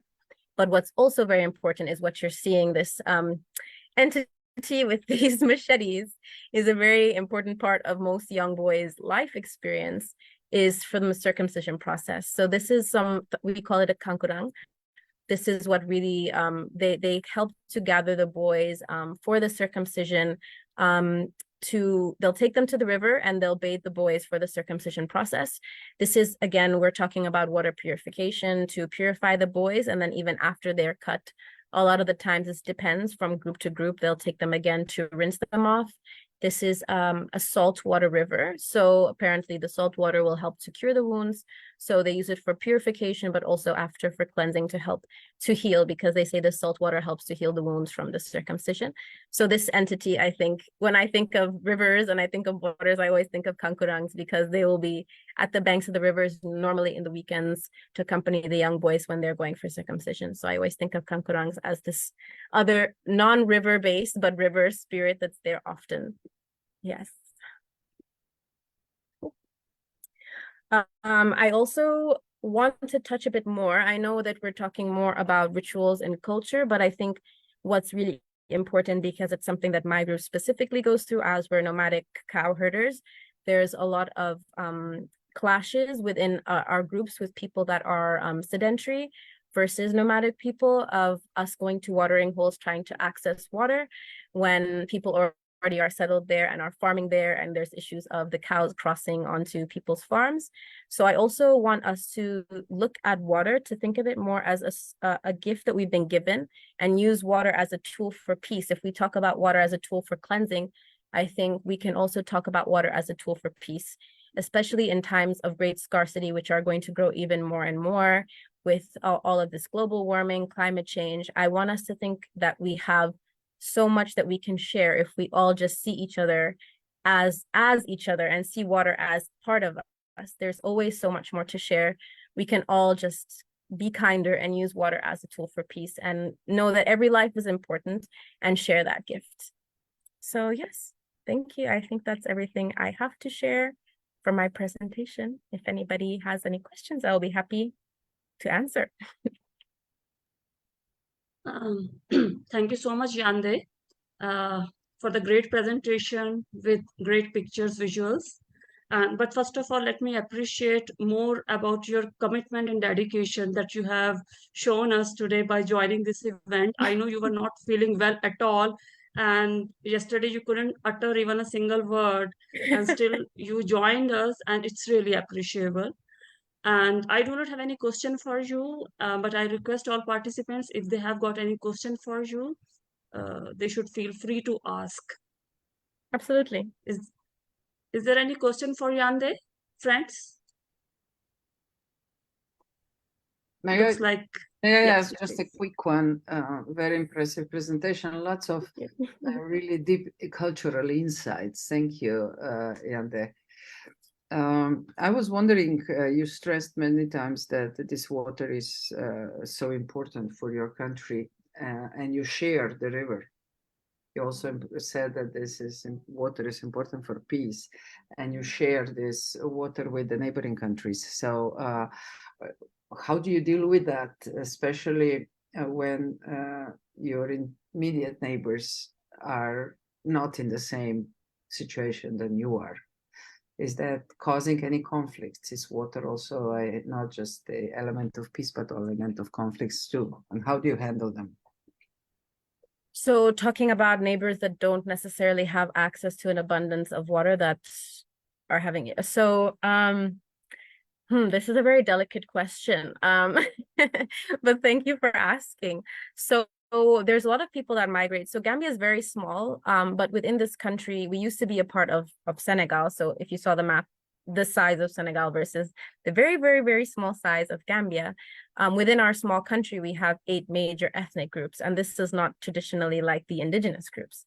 So these are all people that migrated to the country to share the water source. So it hasn't been such a source of conflict in the past, and I'm hoping that it won't be in the future. There's more issues once we go out of my country. Like I said, I like to think of the Senegambia region because I'm a Senegambian I'm second generation Gambian. So I like to talk about the Senegambian region more, where you see a lot of movement of people not necessarily having so much to arm conflict, but just in fact leaving because there isn't enough infrastructure and support for people to find jobs. Lots of farmers have to leave their farms because they don't have access to sweet water to water their crops. Like I said, like Gambia, the whole river, it's not a sweet water river, it's a saltwater river. And there's also the development of an OMVG dam in Guinea-Conakry, which is the source of our water, which means once that dam is built, when they block the dam, there's going to be huge saltwater intrusion. So this is going to be, in our region, a very big issue. We already, I'm sure, if anybody has access to a TV, sees the issues of irregular migration coming from the Gambia, Senegal, West Africa in general, how this is becoming an issue of people not having support from governments to be able to find different jobs, creating new jobs for people that were farmers, don't have access to salt water, to sweet water, to water their crops, not even to water their crops. Let's talk about my tribe specifically, they're cow herders. If you don't have water to keep your cows healthy, if you don't have water for your farm animals as well, it's not just for the crops, it's for the animals. I'm not even talking about the animals, for the farmers. If the farmers don't have water to drink or water to cook their food, I mean, it becomes a huge issue, which is another aspect of irregular migration, which is why I think of water as a tool for peace. If countries have access to water and know that there are people that have to move, because I personally believe in the freedom of movement for anyone. I'm very much, just because I think of my own background of coming from a nomadic tribe, of being like very like not pro borders. Of course, if we have borders, it's the reality now of using borders in a way more of welcoming and solving conflict and crisis, because people are coming from areas. Nobody leaves their home in a place of peace, like leave their home fleeing in a place of peace. So those that have access to certain things, seeing the gift and being grateful for having access to that and being able to share that with people who left their homes to have better opportunities, like using that, like I said, as a tool for peace. So it's a very complex topic currently right now with irregular migration and everything. So I think the only thing we can think of whenever we can talk about conflicts, you can find conflicts in any we don't have to only talk about water. We can talk about any resource, in fact, not just water. But instead of looking at water example for a tool of violence and conflict, how can we develop it into a tool of peace? Yeah. But then what's the reason for a dam then, if it's gonna cause so much trouble? In whose interest are you building the dam? Not my interest, for sure. No, it's a deal. It's complicated. It's in the mindset of hoping that to solve our electrical issues, they will develop a dam so we can have hydroelectricity to then solve our electric issues. But we're also a country that has 365 days a year of sunshine. So why are we looking at hydroelectric power instead of solar? So we were supposed to hit 40% of solar power within the country, solar power development for infrastructure in the Gambia.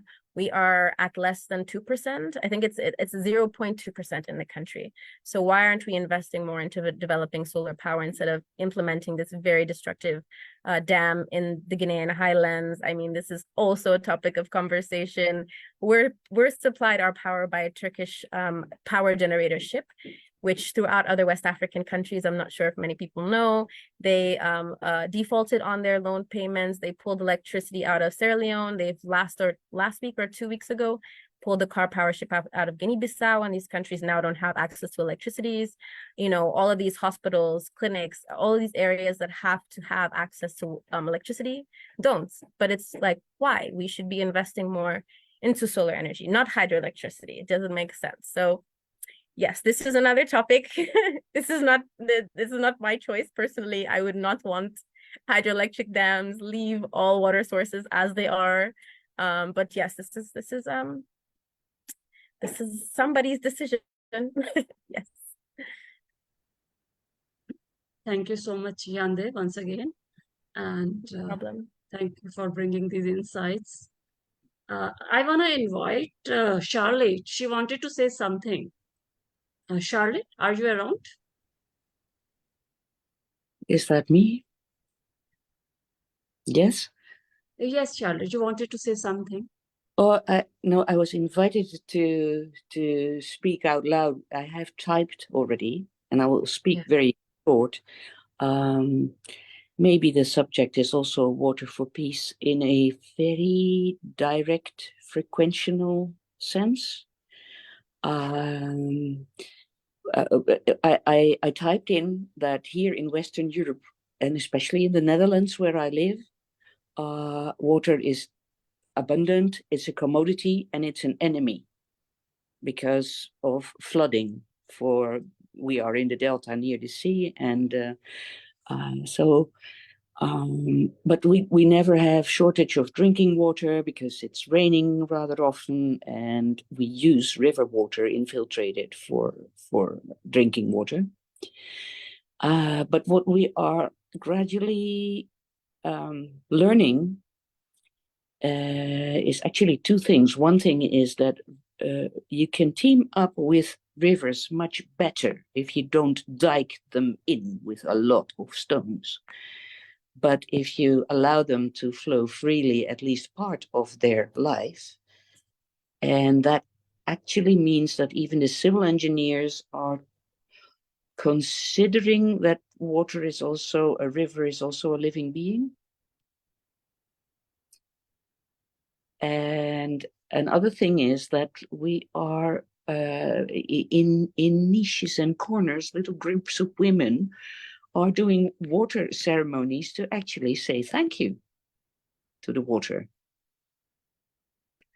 And to the simple fact that the element is there, which is connecting all of us and which is actually giving us emotional life. We wouldn't experience anything without water.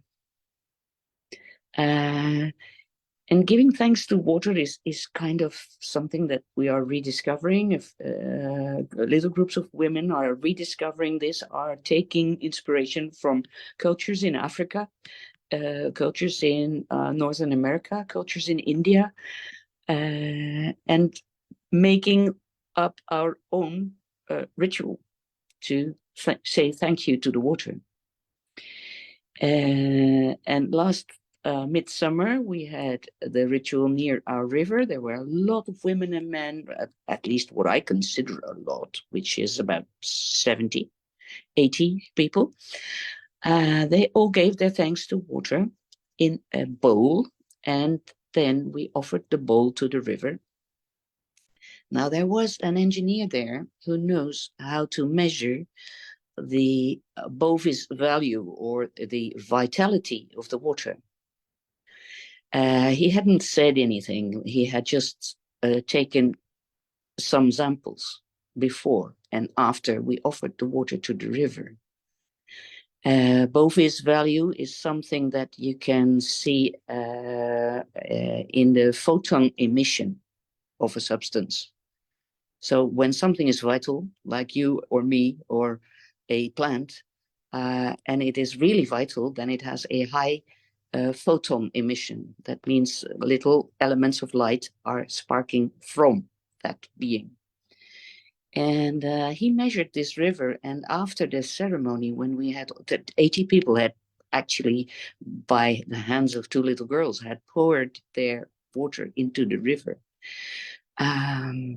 Even 3 kilometers further on, the river was showing a remarkable rise in vitality about an hour later. And I am very much encouraged by these kinds of results that are now appearing. People are now starting to understand there's a deeper quality to water, that it is actually more healthy for us and more vitalizing if we have said thank you to our cup of tea. If we can feel, nice tea. It's the feeling that brings this gratitude in. And I also think that if we get a lot of gratitude into our waters, into our rivers, into our oceans, maybe we consider them deities and we pray to them, but we give our thanks. Or maybe we just walk along the beach and consciously enjoy that enormous body of water. Somehow it seems to raise the vibes generally. And I certainly know that health is correlated with that, human health. And I also tend to think that when we give a lot of gratitude to the waters and flowing into the rivers and to the seas, the clouds will rain it back on us. And the whole raising of vibrations is part of us becoming more conscious, because part of, you know, men and women considering the feminine element more of value, knowing that Mother Earth is a living being, and that inherent connection that becomes palpable again, and it becomes lived through your body because you have water in your body. Otherwise you couldn't experience this unity. Well, let me stop here. That was my story about water for peace. Thank you so much, Charlotte, because this was indeed a wonderful piece of information about water rituals, like thanking water, and the amazing story that you shared. In fact, it's a bit surprising for me that you know, in Netherlands such kind of rituals are there, because I was not aware of all these water related rituals more in Western Europe, because my learning was limited to only Eastern Europe. But you have shared your great insights with me, all of us, and I'm grateful to you for that. Thank you so much, Charlotte, once again. Thank you. And so this was the last presentation of the day by Yande, and a wonderful story shared by Charlotte. And with this, we proceed towards wrapping up our session. So I'm giving a chance to all participants. If they have got any question for our great speakers, they are free to ask. Otherwise, we'll be wrapping up the session. Okay, so there is a question for you, Charlotte, about the name of the ritual in Netherlands that you were talking about by Yande. And Yes, she would be more interested to learn about it. I will give the coordinates in the chat, but there is not a specific name. It is reinvented as I speak. I mean, these years I have seen, in the past 5-6 years, I have seen water thanking rituals coming up in little groups of women. And some are called thank you to water, and some have totally different names, and they also have different forms. It's not yet a cultural aspect. I hope it will be. But at the moment it is fringe, as they say. Okay. Great. Rajni, may yeah. I just saw in the chat that Alexander, who's been Yes. following all our conversations with some excellent comments. It would be indeed wonderful if we could invite him here to speak. Would be great words. to hear some of his reflections. Yeah, absolutely. Goodness, my friends, okay, I'm speaking to you from Buenos Aires, yes, Argentina, and I am touched and moved, and I hope that all those who listen to and are able to engage with this presentation or presentations, both now and perhaps through recordings later, can take this to heart, because all that has been shared here is about the flow of life. This is so essential to our ongoing ability to human well on this planet. I'm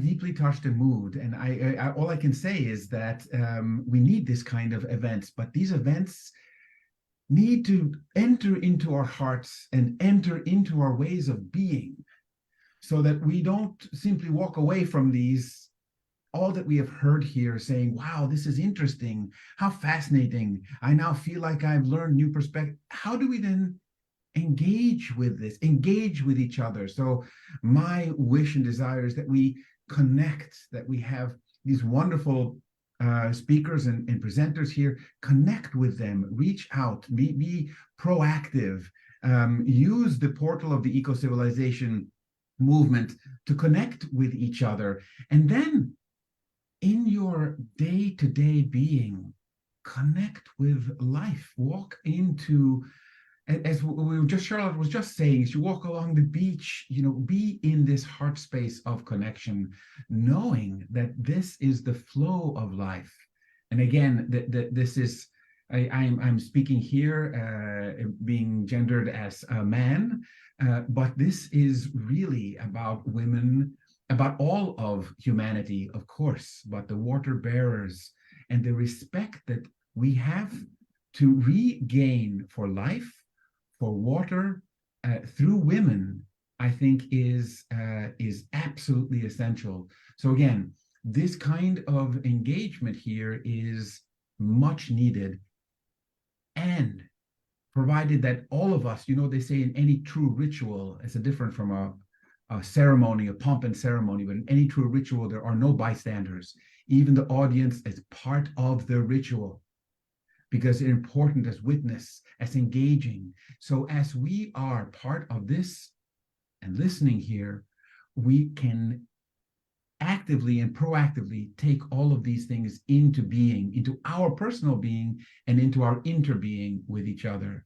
So I'm not really saying anything that hasn't been said here, but I just wanted to express my appreciation for this kind of event, and my hope that everyone who is here takes this into their being proactively, not just passively, but really engages with these ways of being in the world. Thank you again so much. Thank you so much, Mr. Alexander, for such an enriching and profound message. In fact, what you stated is 100% true, because nowadays everything is not more than entertainment to human beings.